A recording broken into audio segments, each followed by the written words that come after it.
soda. Usamusi huyu my little brother. Baby wako huyu akanyanya. Atindi masvandikongonya sawa chata. Waruba nongonya ingina. Masura banunu mwana wa mambo kuteba kongonya.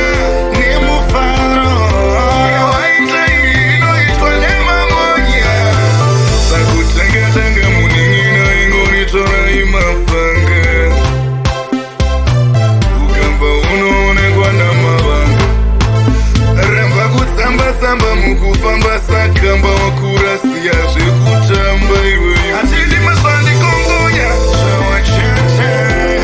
Waruba nongonya ingina. Masura banunu mwana wa mambo kuteba kongonya. Ni mufaro ya waita ino itwa nema monya. Adina mangwiru otokwinya kuchata. Usafananiza nguo neza taruva mafumo pakata. Panona simbari mapinya usachka akata. Atindi masvandikongonya sawa chata. Waruba nongonya ingina. Masura banunu mwana wa mambo kuteba kongonya.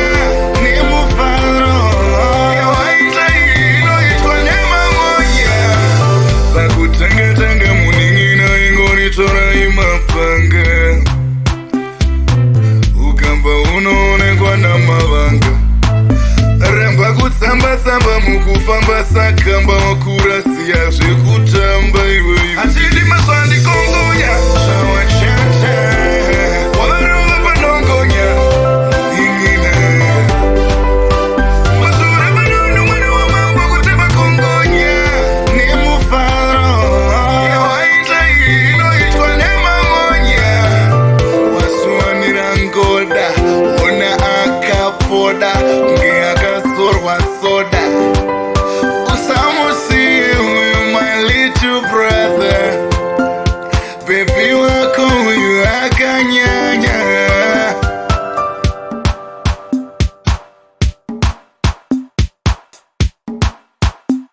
It's a skyline music.